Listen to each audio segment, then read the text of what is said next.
Yo, welcome back to the Audio Theory Podcast. If you're new to the channel, please hit the subscribe button as well as the like button and check the description box as well as the comments for today's topics. What's good, Danny? How have you been? I've been good, dude. Had a nice long weekend. Shout out to MLK. Dude, it's funny, man. I'm not trying to shit on like any company specifically, but like I love how like some companies want to feel progressive because like they give people MLK day off. I'm like, all right, bro, way to join the fucking 2020 club. Like, awesome. But hey, I'm grateful my company's been doing that for a while, so it's all good. So yeah, had a nice long weekend. Went to Dallas, hung out with the girlfriend's family. Did not know Dallas can get down to 27 degrees. I was like, bro, like I always think like it's sizzling hot in Dallas. I was like, why the fuck am I like, my face is hurting from the wind. So that was an experience, but overall a good weekend, bro. Can't complain. How was your weekend? How are you feeling now that you should be COVID free, right? Yeah, I'm COVID free, or at least I feel that way. It's been, I don't know, a good week or so since like I've been asymptomatic. So, Well, no, it's been like a good, I had it like over a week ago. I don't know. It's been like 6 days since I've been asymptomatic. So I'm fine. The weekend was good. Like most of the companies I work for, fortunately, I've always got MLK off. So whenever someone's like, oh, my company has finally given it off, I find it kind of odd. I'm like, this shit has been normal for me for like 15 years, like ever since school. But I guess some companies, for whatever reason, don't acknowledge it. But anyways, I went to Six Flags. So my girl and I bought a season pass, which is pretty cheap. It's not like Disneyland where you got to fucking take out a loan and do all kinds of shit. Yeah, I did it. If I took out a Disney pass, like I shit you not, dude. One of my boys who lives in Miami, him and his fiance are going this weekend. Like, yo, do you want to come? Luckily, I have family visiting, so I'm like, no. But even if I did have family visit, I'm like, bro, do I want to drop like $400 in a day? Like, you know what I mean? Like, yeah. Like, I love it so much, bro, but like, it's so expensive. Yeah, 100%. And I'm a sucker for roller coasters. Shout out Johan. So I'm just generally not a fan of Disneyland. For me, it's just really chaotic. Like, it's a good date, I guess, environment or a kid's environment, but I couldn't imagine going with like a few homies and like enjoying myself unless I was faded as hell. Well, that's the thing. I think we have to get you, like maybe a weekend you come down with Sarah. We'll go and drive for the 2 days and do like Epcot, and where you literally get faded around like little countries. Like drinking around the world is like a full fun. That's like probably the most fun I had as an adult. And I've done it like once every year, bro. Like it's so much fun. So you're not worried about the rides. You're worried about getting drunk and eating food at all the different countries. Like it's actually a really good time. And that's all adults, bro. Like it's all like everyone 21 to like 45. Nice. Yeah, that sounds good to me. I'm definitely down to try that out. And other than that, kind of chilled. Again, still not drinking. May potentially break it next week because the girl is going to be gone. I don't know what the hell I'm going to do. Just sitting around by myself. I need to grab a drink with my cousin or something. So we'll see. But I did see the new Scream movie. I don't know if you've seen it. Oh shit! I saw it came out on Friday. Yeah, came out Friday. My first assumption was that it was going to be awful, just because it's like the 7th one or something. Yeah. It's like the 6th one, I think. But I only had high hopes. I saw like the majority of the original cast that was still alive. Yeah. From the like alive in the movie, whatever, is still like they actually brought them back for this part of it, right? Yep. And the ratings were phenomenal. So I said, bet, let's go. It was actually amazing. All of the slash scenes were amazing. It wasn't corny, like they incorporated the old cast, but it wasn't forced. Like everything was just executed flawlessly, unlike The Matrix. So I was really happy with how they directed this film. So if you like slashers or horror or whatever, or even just the original Screams, I would definitely see it. Nice, dude. Yeah, I do like the original 2 Screams, so I will check this out. So I haven't seen the new Matrix, so you were disappointed, I'm guessing, with that one? Yeah, and it sounds like everyone else is. They just did a horrible job. Keanu Reeves didn't seem like he gave a fuck even during the movie, and they took the cheap route and literally playing clips from the very first movie and having like these side-by-side parallels of like oh, look, remember Morpheus? Like, well, we have the new Morpheus. Remember Neo? We have the new, like, new and improved Neo. Like, it was just, there was nothing new. The plot sucked. The action sucked. And I think everyone kind of agreed they should have just not made this if they're going to. Yeah. If you're not going to go all out, like, why? Yeah. Because I feel like the Matrix brand was a strong brand. So, yeah. I feel you. But I get those guys. I mean, I don't think Keanu Reeves needs the money. You wouldn't think. Because, but John Wick is probably paying. Yeah, bro. Real good too. Yeah, and they're coming up with John Wick 4, they're saying this year. But yeah, I don't know. I guess like they're like, yo, we're all kind of alive, like still relative, like let's just do it. I don't know. But yeah, I've heard nothing but terrible reviews about fucking The Matrix. Yeah, it's awful. It's one of those, like, if you're really bored and you just want some shit to play in the background, then go for it. But otherwise, don't waste your money. Yeah, and I think that I feel like it's also like kind of like the Drake thing. Funny enough, how we can find these parallels, but it's like you set the bar so high with like the way the first movies were done. So like you can't just come out here with like another, like you can't just be like another movie in modern day technology. Like you have to really push the limits, or otherwise, like don't do it, dog. Like we're expecting like yes, good storytelling, but also to be visually like aroused almost because dude, when the first Matrix came out, it was like I've never seen this before in my life. You know what I mean? So I feel like that's kind of disappointing then. Yeah, 100%. Yeah, shout out to Scream because that was great. That was the one. I'm trying to figure out things to do in Florida this weekend, so maybe we'll have like a movie night or something. But awesome, bro. Let's get into it. Not a lot happened on overall. I don't know if everyone had MLK off and they just like decided we're not doing shit this weekend. But whatever it is, there's still enough. So we'll get into some different theories and then get into some stuff we're going to be planning over the course of the next few weeks. But I want to get to some music stuff right away because I think that just coming off from last week's episode, I feel there has been a strong start to the year. It'd be surprising enough if you would have told me the biggest release we'd be talking about 3 years ago, was going to be Cordae, formerly YBN Cordae, right? Or YNB? Formerly YBN. Yeah. So his album dropped from a bird's eye view. So your first thoughts on it when you bumped into this over the weekend? First thoughts on it was I was really impressed with how he's continuously grown just like as an artist. It seems like he's finally found his place and voice within the hip-hop game, and I think he sets a really good example for a lot of these young dudes because I know you and I, even though we listen to some of the guys who may not have a positive message, we still are frustrated that like it seems like it's the only thing that gets pushed by the industry, I guess you could say, whereas I feel like the industry is really pushing Cordae.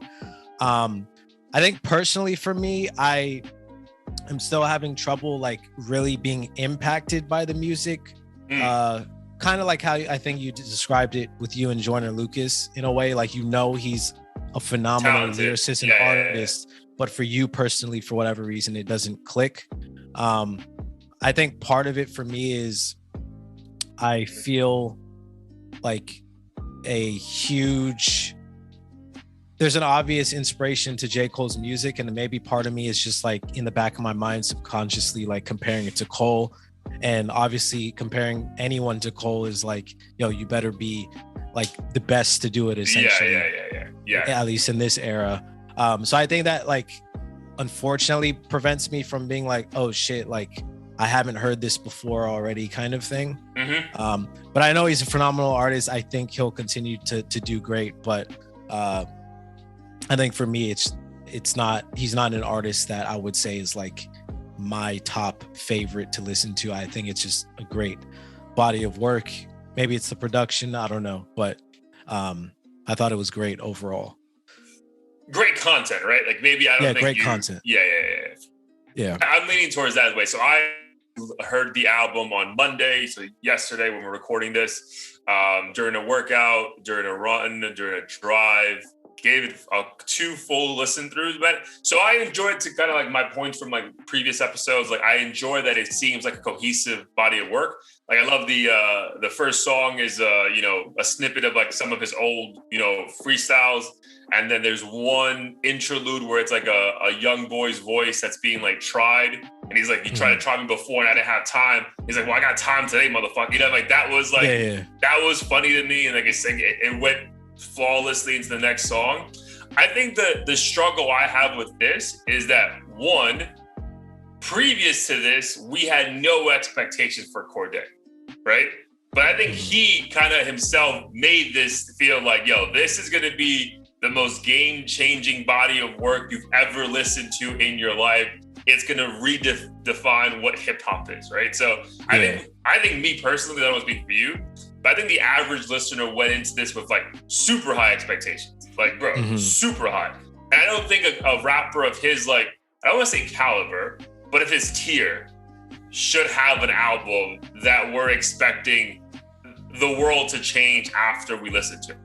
No one had these expectations of Baby Keem, even though he's related to Kendrick. Like, oh, dude, like, let's see what he does. Or same thing with IDK. I feel like what fucked this up is that, again, he's a rapper that's like maybe I would say a tier C rapper, which is not an insult by any means. But again, you're fucking like 24 years old, bro. Like you're just kind of building away at your pedigree at least.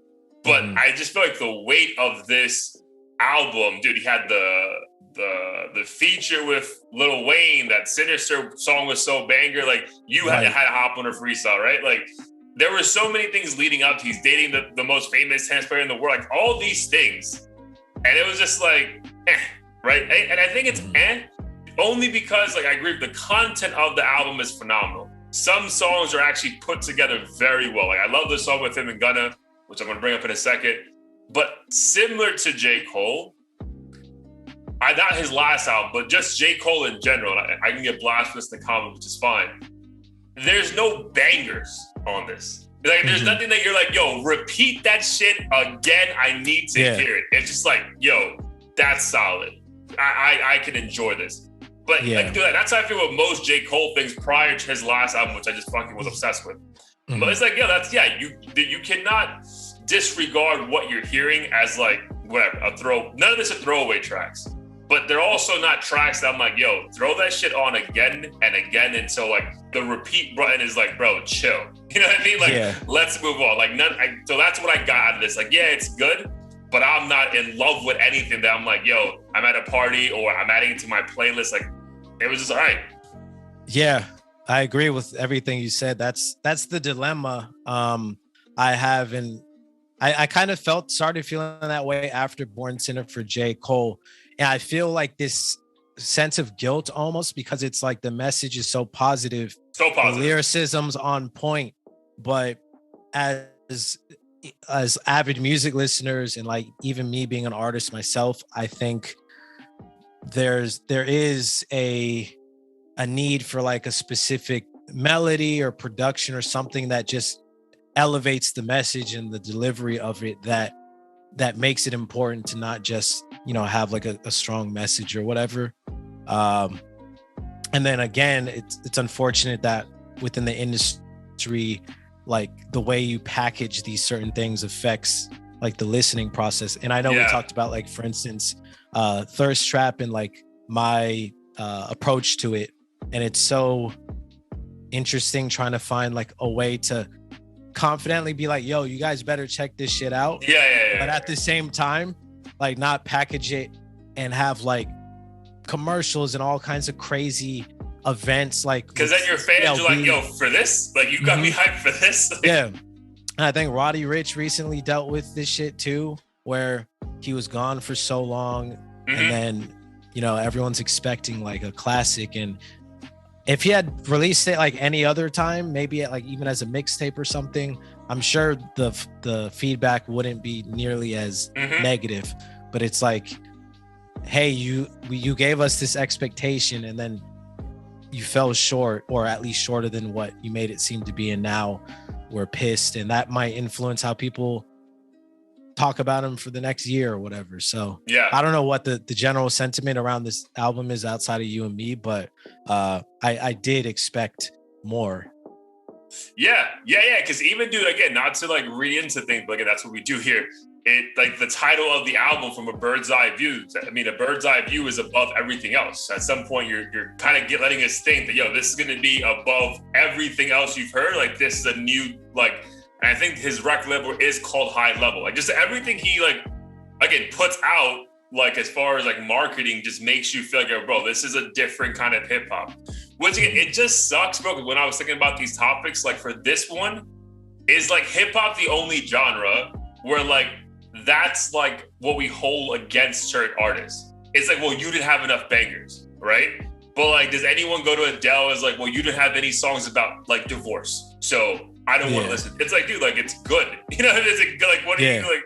So that's why I think like it's like, that's why when people figure it out in hip hop that can do both, like the Drakes, the Ye's, the J's, the J. Cole's, Kendrick's, that can like give you a message, but then also have a dope way of doing it. Like, that's why we fucking just like love these guys so much, because, dude, like, it's so hard to get that perfect balance, bro. Because I think this is another example of it. Like, dude, like, you could have a phenomenal message.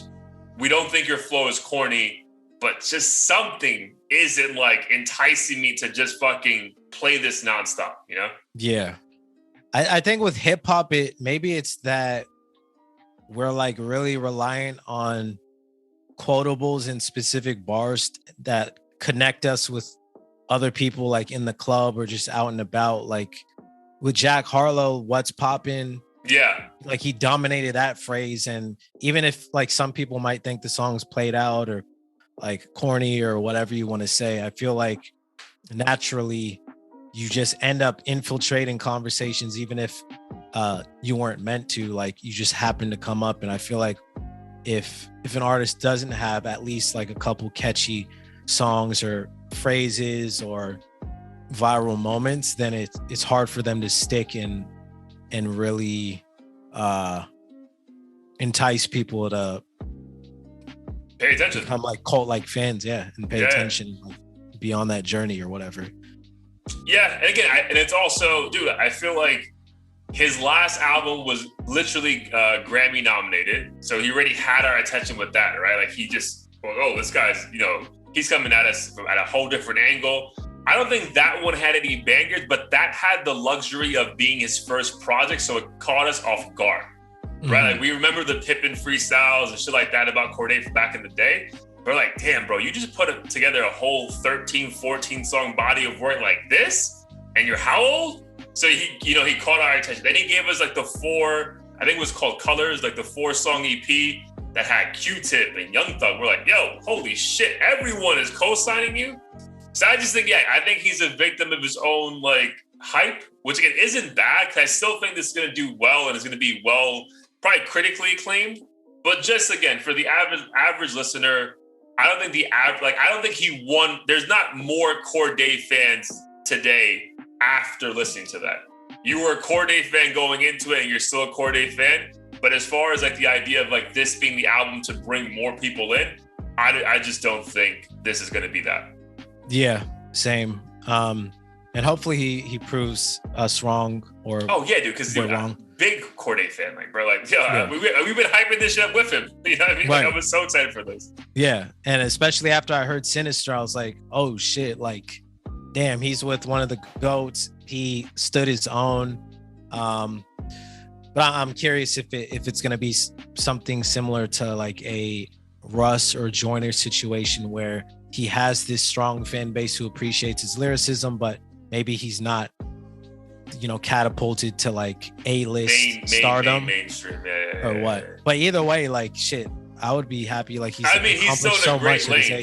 He said he had there's a couple bars on some song that was like, got 7 million last year, didn't have to do a show. Like, I fucking believe him. You know what I mean? Yeah. Like, I feel like he has his money in a good spot. So dude, a lot of us would trade places with Cordae pretty quickly. I did love one song though, so let me just not fuck this up. I know it's this song with Gunna. Fuck, what was the name of this song? Let me pull it up right now. Today, featuring Gunna. Yo, really good song. Yeah, really good song. Yeah, that's enjoyable. They both have a nice balance. They go back and forth nicely. So yeah, I'm a fan of that song. Again, I'm a fan of most of it. It's just not something that I'm like, I love. Like it's all good. Like it's a solid, like I would give this like a B. Like that's the grade. It's a solid B album. Yep. Yeah, I think. I mean, we've seen it with Nas, and I don't think there's a fucking human being who likes hip hop that would say Nas isn't one of the greatest to ever do it. And people complain about his production, and Hit Boy made his shit like the best thing I've ever heard in a long ass time. So maybe it is just requires a couple different beats or experimentation, and he could turn it around for us. Again, he doesn't have to do shit because of our opinion, but I think for me, at least personally, to really go into this and feel an impact, he might have to switch a little bit. Yeah, and that's a great word, impact. I don't think this album is going to do the impact that he wanted. That's a great word. I feel like you could tell with the rollout, like this wasn't like a normal hip hop album rollout. Like there was like 2 singles, 2 videos, like there was a lot. And it just like, the rollout didn't equate to the impact they wanted. But again, this shit's not a science. It knew how to do this shit, everyone would do it. So, but yeah, shout out to him. If you haven't checked it out, definitely go check out Bird's Eye View by Cordae. Solid album. And you think it should be higher than a B grade, let us know in the comments. Some other new news. I guess it was like the deluxe version of Gunna's album, Drip Season 4, because there were a couple of songs added. So apparently P means positivity. So pushing positivity is apparently what the fuck was going on. But I heard a couple other podcasts and we were the only ones confused. So I'm glad about that. Dude, but as of this week, so the week of January 17th, Gunna does have the #1 album in America. So shout out to him and YSL, that whole crew. To think, again, bro, when he came out with that mixtape with Lil Baby, 4 years ago, to go from that to what he is now is pretty insane. Mm-hmm. Yeah, I was late to the party in terms of appreciating Gunna's talent. And I have no real regrets because I'm caught up with a lot of his music now, but I definitely I'm glad that I'm able to appreciate and see now why he's was able to accomplish something like this, because he is great. Yeah, he's great. And I think there's also something about someone being like, if you told Gunna all your songs sound the same, I don't think he's getting offended. I think he's like, yeah, dude, like that's the vibe I'm going for. Like, you know what I mean? Yeah. Like, because like, if you break it down, like, I don't like, just like if you had the, like, you know how like the instrumentals, like all like the tones and stuff, like on a like producer screen. Yeah. I guarantee you they're at all the same levels, like all the songs. But like, it's every song still hits kind of different, but still similar. Like it's just a vibe, bro. Like I honestly kept, when I was getting ready in Dallas, like I kept playing the entire album because I just shuffled the bitch. Like, yo, it doesn't have to go in order. Like it's just 14 songs that kind of sound similar, but kind of each one's talking about different things. He actually went pretty in depth on one song, like kind of went personal about like his own like body, like not reacting well to certain like medication. Like it was just a good body of work, man. So I'm glad I gave another deep dive. And yeah, man, I have a couple of songs I'm gonna probably add to the Heat of the Week playlist at the end. But yeah, shout out to Gunna, bro, because yeah, dude, I mean, honestly, like I think this album is probably being more critically acclaimed than Young Thug's album Punk that came out 2 months ago. Yeah, which is pretty crazy when you think like YSL is Young Thug, but it's almost like now it's like I don't even know like what like do you even think like Young Thug and like Gunna like on parallel levels, or is it still like Young Thug and then everything else below? I think Young Thug still would be like the godfather or whatever, so to speak, but I think Gunna is just right. Him and is a Lil Baby part of it too, or no? No, but like it's there. He's that, but yeah, he's not. Lil Baby's not actually down with YSL like signed to them. Oh, okay. I think Gunna's close as hell. It is closer, right? You wouldn't think that. Like that's pretty crazy because like I know Young Thug is revered, bro. Every genre. Like, I feel like in hip hop, bro. Like hip hop loves Gunna. Like, like loves him, bro. Like I think he minds his own damn business. Like in terms of beef and antics and shit. I mean, I can't recall the last time like people were complaining about something he did. I feel like he's just like laid back and like just making music. Yeah, and dude, but even like right now, so he kind of was beefing with Freddie Gibbs, and Freddie Gibbs is pretty well respected. But even that, people were like, "All right, bro, you don't like him. That's cool. Like, we still like you." You know what I mean? Like, it wasn't like it didn't have like, yo, choose a side. What side are you on? It's like, nah, we love Gunna. So if you don't like him, that's fine. Also, because Freddie Gibbs called him a snitch out of the blue for being on that like Crime Stoppers show or whatever. Oh, okay. Like, I don't know if you're familiar with the story. Right? Yeah, years ago, like Gunna basically said, all he said was his cousin or friend didn't do the crime. He didn't say like John Smith on 123 fucking Stoner Ave did it. Like he just said, yo, my cousin or whatever's innocent. And of course, you know, all these street rappers have to find a reason to call someone a snitch. Yeah. So yeah, he dealt with that bullshit, and I'm sure just responded because he was just fed up with it. Yeah, I'm sure. But again, even that, because you would think if you go at someone who's so well revered in hip hop, people would kind of like, oh, let me like at least like make a comment. And I feel like everything I've read online is just like, bro, like Gunna's the man. We're not like and clearly people like you don't do these numbers if only like hip hop fans love you. Like I think other genres are starting to respect what Gunna does. Mm-hmm. Yeah, 100%. All right, so shout out to him. But probably the biggest song of the weekend and what we named the episode after, episode 96, Year of Ye, Kanye and Hit Boy made up and got Game on a track, and the song is called Easy. So your thoughts on those three, I don't want to say giants in the game because I don't consider the game that, but those three on a track together. Yeah. I mean, Game's like a literal giant. Yeah, he's a big motherfucker, bro. Like, Brian, that dude's like 6'8", like 290, bro. Like, I thought it was super dope.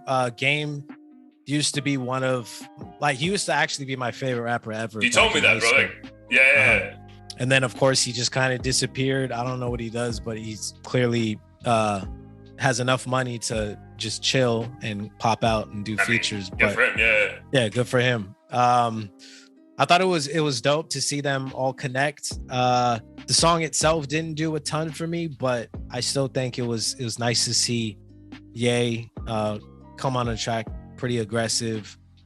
He and Hit Boy make up, I guess. I wasn't even aware that they had much of like a beef or anything. I thought it was less than that. I mean, I knew the beef only because of, I feel like you and I spoke about it, to be honest. I think it was like the whole like back in the day shit when he was on Good Music and like it just like the falling out. I don't even know if Drake was involved back then too. What was the reason? But yeah, I just knew they weren't on speaking terms. Okay. Yeah, I thought it was more so. I thought it was even less than that. I thought it was just kind of like. Yeah, because I think even Hit Boy came on an interview saying that like Ye was trying to like blackball him in the industry. Oh shit. And like not have people work with him and shit. That's crazy. I mean, if that's the case, that's fucked up. But yeah, I believe it, especially because you could do it if you wanted to. But I think it's dope. Kanye's doing all kinds of moves nowadays, so I don't know like what's publicity and what's not. But at the end of the day, as long as good music's coming out, no pun intended, then I'm happy with it. Yeah, so that's the thing, bro. Like, I thought the song was fine. I'll tell you what I loved about it. The production was fire. Like, again, I just think Hit Boy, whatever lane he's in or whatever mushrooms he's on, like, fam, like, get that to everybody because, Jesus, like, this guy is just, like, in the zone right now. So production-wise, it was A1. I enjoyed the chorus. Again, I haven't enjoyed a Game lyric in years, so I didn't peep the song for that. And I just like Kanye was, dude, doing whatever the fuck he wants, right? Like, we said on this show 2 years ago when Jesus King dropped, like, fam, there's like a 30% chance that he never goes back to cursing on tracks and like being like, you know what I mean? Like just being, again, he was not a fucking like gangster rapper, but just being funny and witty in his Kanye way, right? So I'm glad that this is a new song where we're getting that. And it just gives hope, like, all right, so we'll go back to more shows where he's doing his whole catalog and not just the Christian stuff, right? So that's what I really enjoyed. But you know what's funny, bro? That's why you can't, like, believe the hype of these own artists. Because, like, dude, if you just looked at the video I sent you of them in the studio, you would think this is the greatest song ever created in the world, bro. They're like, yo, I was like, bro, this is hype, bro, man. Like, there's no way you're this hype off this song. Yeah, I felt the same way. I listened to it on the bus on the way to like dim sum or something this weekend, and nothing drew me in to the point where I was like, I need to like talk about this with everyone and repost it, and like add it to the playlist ASAP. It was just like a dope little moment that I probably won't remember like a couple weeks from now. Yeah, dude. Honestly, it felt like in hindsight, like looking back at this, it was like probably Hit Boy and Ye have been good for a minute. We just didn't know about it. And then they're like, all right, Gabe, man, we'll help you out, bro. We'll give you a song. We'll give you a moment. Because like otherwise, like when are we ever talking? Even if like, if Kanye's not on this song, no one's talking about this Game and Hit Boy record. Like, bro, nobody is talking about this song. So I think this is more like, yo, we've always fucked with you. We always have respect for you. Here, bro, we're going to give you a lifeline. Good luck to you, sir. Because otherwise, like, this song has no point. Right. I mean, they haven't really clarified outside of the, hey, let's band together and like be friends. There's no real purpose to this, right? Like story behind it. No, there's not. We don't know if the Game is dropping an album or Hit Boy is dropping like a production album where he has people on it. No idea. So like, I don't think it's gonna be on Donda 2. You know what I mean? So like, I don't know. But again, dude, a cool moment. Again, like I'm all for people collaborating and just seeing what happens. Like, even though I feel like we have enough evidence when like usually it doesn't work out for whatever reason. But again, I'm all for it. And again, the song is fine. But yeah, it's just so funny, bro. Because when I saw the video on Instagram, I was like, yo, this has to be the dopest fucking song of all time. Like, yo, this is crazy. I'm like, all right, bro. Like, I get it. Yeah, I literally dropped everything I was doing to listen to it. And I was like, damn, is it worth it though? Is this worth it? Yeah. So again, shout out to all of them. But that was the only controversy that Kanye found him in. So you want to let the people know about what happened on, I guess, to one of his daughter's birthday party? Yeah, you might have to fill me in on the nitty gritty, but I know from the headlines, Kanye supposedly had to seek assistance to sneak into his own daughter's birthday party, which he was, for whatever reason, banned from, which I find extremely crazy. Considering it doesn't seem like there's any basis for why he would be kept from his own daughter's party. It's not like he's threatening anyone or has been threatening anyone. Yeah. So it seems like a petty move, but is there anything beyond this story? Yeah, so that's what we're being told, right? So yeah, the video, so we get like 3 different videos from Kanye. One's a video of him driving around in his car and telling Instagram Live that Kim's not letting him go see, I think his daughter Chicago or one of his daughter's like birthday party, and he's banned. He's not allowed. He can't have the address. Nothing. Then, half an hour later, we get a picture and videos of him hanging out at the party, and like everything's good. And they were like, "Yo, Travis came through for him. You know, got the thing from Kylie, and it's all good." And then the video at the end is like him saying, "Yo, we're not gonna make this narrative of me not being a good father, blah, blah, blah." So it's like, if that's all true, how could you not side with him? But it's almost like, bro, like, it's also tough to believe him at times, bro. Because at the end of the day, like, this is also the same guy, you know, who was on Drink Champs, lit, and was like, Big Sean's the worst that ever happened to me in my life. And it's like, bro, there's no fucking way you believe that, right? Yeah, so right. I wonder if this is just a narrative to like, again, like the point we made last week, like, I'm all for him and Julia Fox. We'll get to that in a second. But also, a week before that, bro, you were confessing your love to Kim and hoping she comes back to you. So maybe this is more of him, like, trying to shit on Kim and make her look like the bad person in all this. Like, why I wanted to be with you, but you didn't want to be with me. And then because I move on with someone, now you're being petty. So, like, there has to be a mixture of both, bro, because his story, although sad if it's true, just seems like too convenient. Like the victim dad who's trying to be the good father and like, no one wants me to be a good dad. I'm like, why wouldn't they, bro? Like, yeah, it all seems so weird to me, especially when I saw pictures of, he did like a photo shoot or some shit with Julia Fox.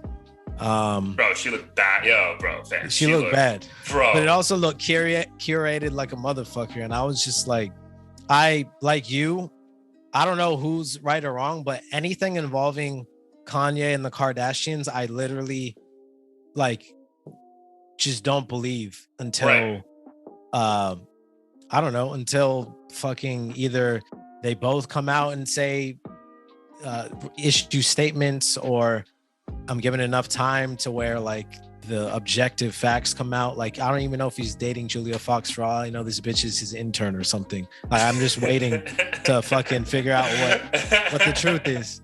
And I like don't even invest, not knocking us or like anyone talking about it, but I can't get myself to like really choose a side in terms of like what the objective truth is with any of shit involving Kanye. Yeah, and it's also like, again, I don't want to compare us to him because too many differences on so many levels. But it's also that odd feeling. I will compare it to like when we were making fun of Tekashi. Like, you were just in a gun shootout and you felt the first thing you had to do was hop on IG Live. You know, like you're in a, say you are in a domestic dispute about when you can or cannot see your daughter on the day of your birthday or for birthday. And you think the best thing right now is to jump on IG Live. like that just seems so odd to me, dude. And I don't know if if it has to do with like this celebrity culture, kind of like DaBaby when he had that little tip with Danny Lay, and he's like, let me just go on IG and make a fool of her. Maybe they feel like they're so used to being celebrities that they feel like they have to drag the public into all of this shit for some reason, because they know like it's gonna come out one way or the other, and they'd rather like sway the opinion themselves or something. I don't know. Maybe.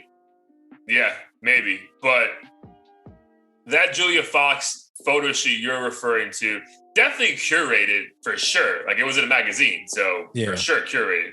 But I mean, they look good together though, bro. I mean, I think she'll look good with anybody, to be perfectly frank. But like the idea of that was dope. So fam, we said this before, I think on our 2021 wrap up. But fam, like, it's been like, I would say since beginning of December when Drink Champs dropped the first interview with Kanye, and it is now January 18th, that's almost 45 days. Fam, no one's had a better 45 days than Kanye, bro. Like, to end last year with the Free Hoover concert where like, we can say about who won Donda or CLB, dude, Kanye won that shit. You know what I mean? Like, there was no comparison, bro. Like, I remember, I know you obviously were there, so you had a way better experience, but at least the benefit of watching it at home as a fan live, it's like they go to Drake's face like a minute before they're about to switch. And Drake's face like, bro, I don't want to have to follow this shit talk. You know what I mean? So, like, yo, I'd say, I don't know if it's going to be the whole year of Ye, but shit, to kick off the year, yo, Ye is like, because they say, like, that's a Kardashian thing, right? Like, attention is the new currency, bro. This motherfucker has all eyes on him right now. Oh yeah, he has everyone's attention. Now that you mention it, like, I basically forgot Drake existed in this month, because everyone's been talking about Kanye. I haven't heard a peep about Drake except for like that song that came out with Gunna, I guess on the deluxe. But yeah, that family just knows how to make people obsessed with every little thing that they could possibly do. So I don't know if we should be extending kudos to them, but I mean, hey, it is what it is. It just seems like a very difficult lifestyle to live. So the thing is, like, kudos to them for the attention, which I agree with you, but it's also, that's why you feel like this shit can't be a lie at times, because you would hope, like, fam, like, don't lie about your daughter's birthday. You know what I mean? Like, there's other things, like, talk about Pete Davidson and whatever, but like, fam, like, that's, if you're willing to go that low to talk about that, then I'm like, it has to be real, right? Because why would you lie about that? But then it's like, dude, I feel like they'll do anything just to keep the eyeballs on them, bro. Because if you think about this shit, fam, like, man, she became famous for that video in 2007. Dog, it's 2022, dog. Like, she's almost going on fucking 2 full decades of just being the it girl. Like, that's crazy. Yeah, that's wild.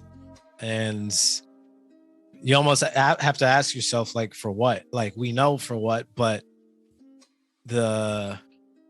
that's where I'm like, okay, we do have to give credit to the Kardashians for capitalizing on something that pretty much everyone would say is classless and dirty and not respectable. But to do that and then fucking create this empire and basically be able to charge people fucking like $2 million just to write something on your personal page and sell makeup and all this extra shit. Like, it's pretty impressive.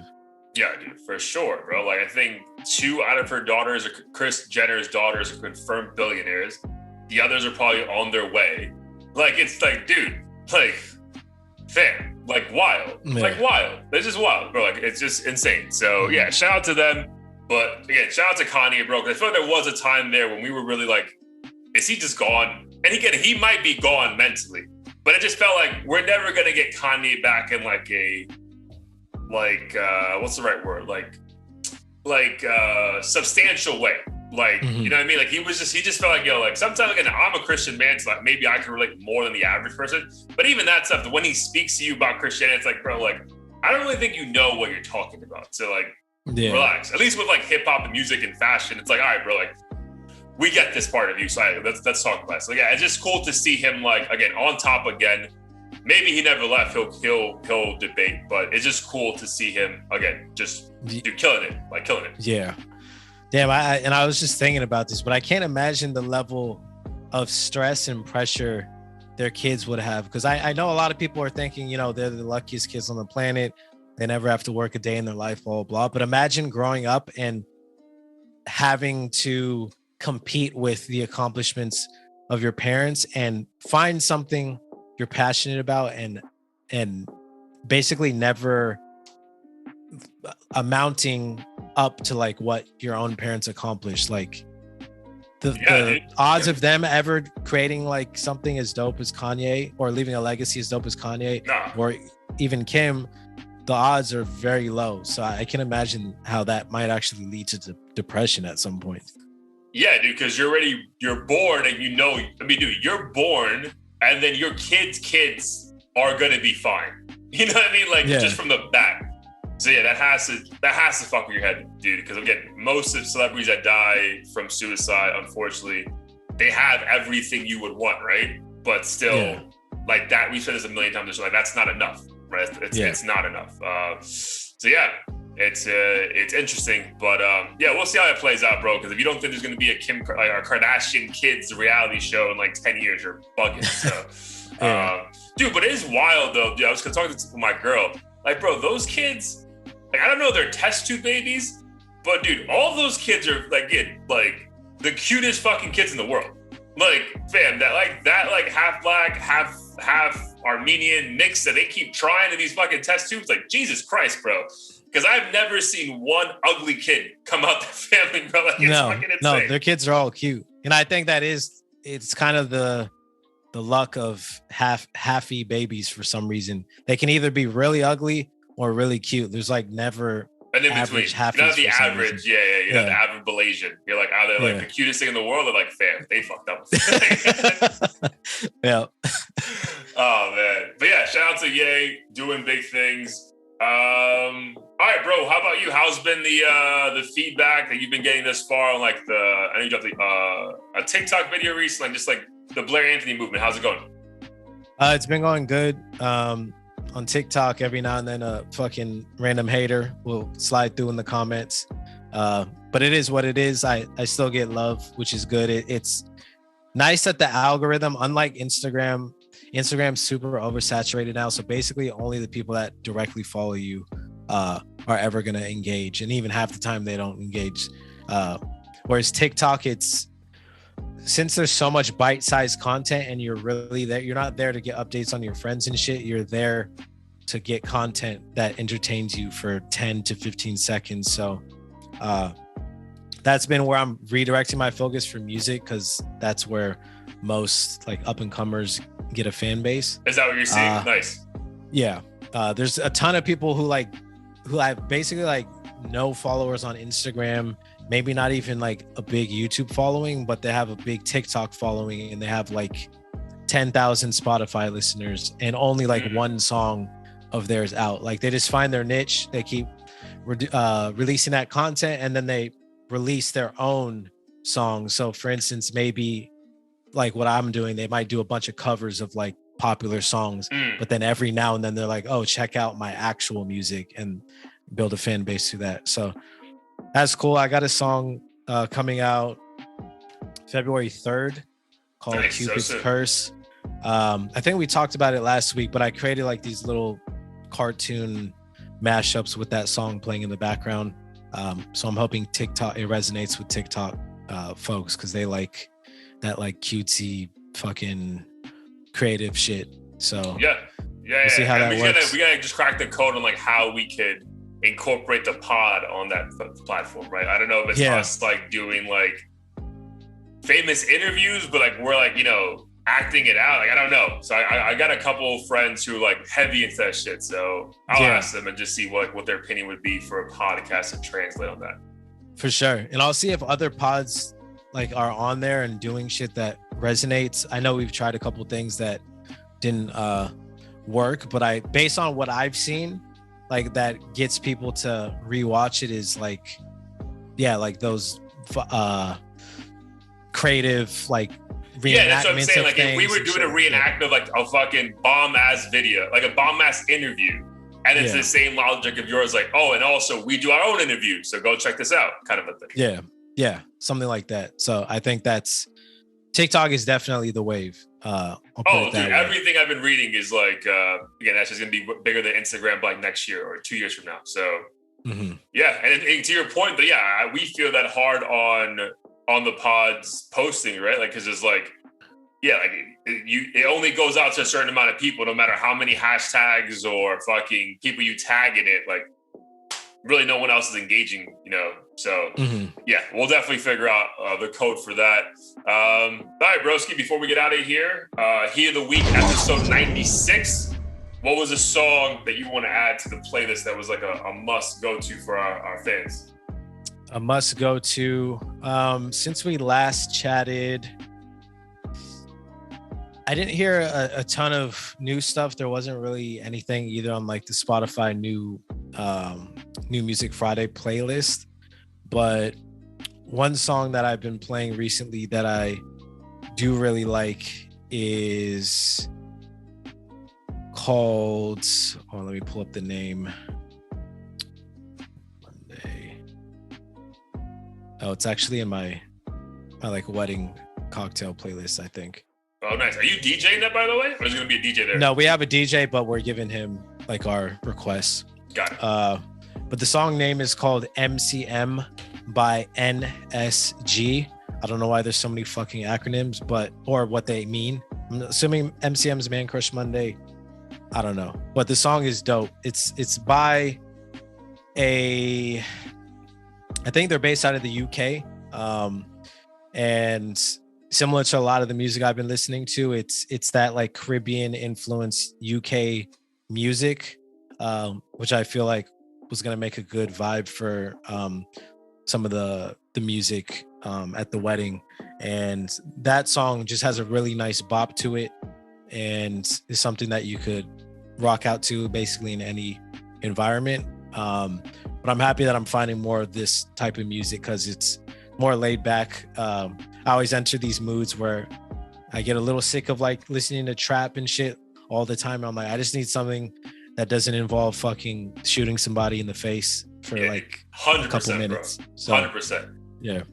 So I just add that to the playlist as well. And I definitely feel that mood. So last night we were just like outside the backyard. We just cleaned it.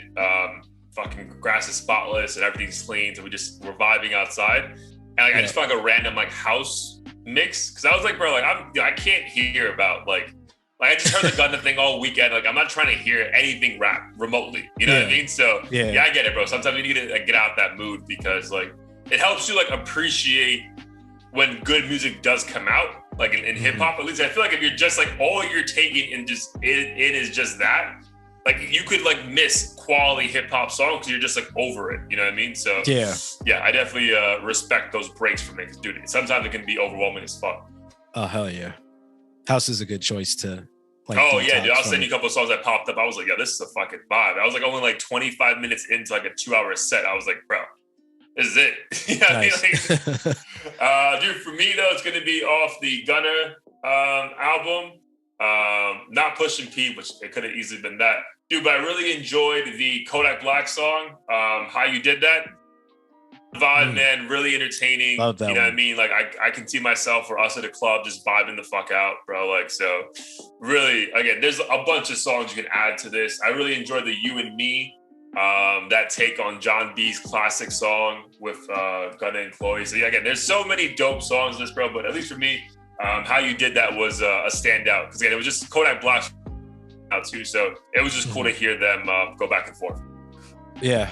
And I know we talked about this before as well, but it always impresses me how clever Kodak is on these songs. And then like in interviews and stuff, he just sounds like spaced out and like not there. But then on these songs, he says shit that I'm like, how did, like literally how you do that shit? Like, yeah, came up with this crazy line, but it doesn't seem like that like intelligence comes out in these interviews and shit. Yeah, dude. I don't know if it's like a purposeful thing, so people keep underrating him. And you know, I remember there was but even like back in the day when we didn't have memes, like I would say 2012 to 14 range when Trinidad James came out, he did the same thing. Like, he wanted people to think he was the dumbest motherfucker out, and it was like the exact opposite.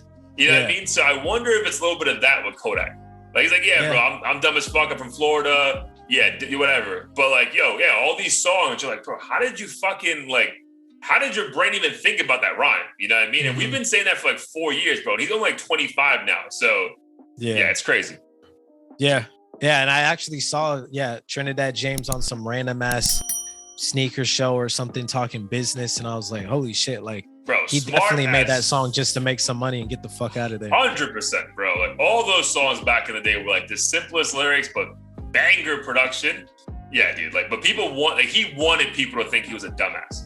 I know they thought like he wouldn't be good at negotiating or whatever, but yeah, man, that was, so I think Kodak, there's a little bit of that with Kodak, bro, because he's just too smart. Like the way that his songs are set up, like, bro, you can't just like go in a studio and hope that someone wrote this for you. Like there's no fucking way. Yeah. Yeah. A great fucking song though. Yeah. Really good song. So all right, that's on the Heat of the Week playlist. Let the people know we got going on. Let's get out of here. Yes, sir. As far as what we got going on, obviously we definitely want to get some more interviews in the works. So keep posted on that front. Merch as well. I think we're still hoping to come up with some new ideas outside of the logo itself. Yep. Obviously some of you may have not already gotten the hoodies, but those are super comfortable. Again, we're not just saying that so you buy it. No, dude, like, facts. Like I remember, like I tell you the video, like one of my boys like wore it like in a job like video. He's like, bro, I was at home and it was comfy. I'm like, all right, bro. For real. Yeah, like when I'm at home and because it's pretty cold in San Francisco, it's thin enough to where it doesn't feel overwhelming, but it definitely keeps you warm, which I appreciate. So I got to get more colors. But yeah, outside of that, check us out, audio-theory.com. New episode every week. All sorts of different topics, but mostly music. But if you guys have suggestions, happy to incorporate it. I know we got like 15 subscribers or something from the whole Fresh and Fit discussion. So it seems like people like that. So we're open to whatever. Yeah, we might do a little more content on that over the coming weeks. We have 2 people who we're currently reviewing right now for interviews. So we'll definitely have another interview, if not in January, definitely in February. We'll space these out just to kind of go like once a month and still stay in line with our goal of, having a couple people that we interview and you guys are like, holy shit, how the fuck? So big things to come for sure. 100%. Otherwise, please comment, like, subscribe, share, do whatever you can and tune back in. Let's do it. Peace, brother. Love you. Peace. Love you too.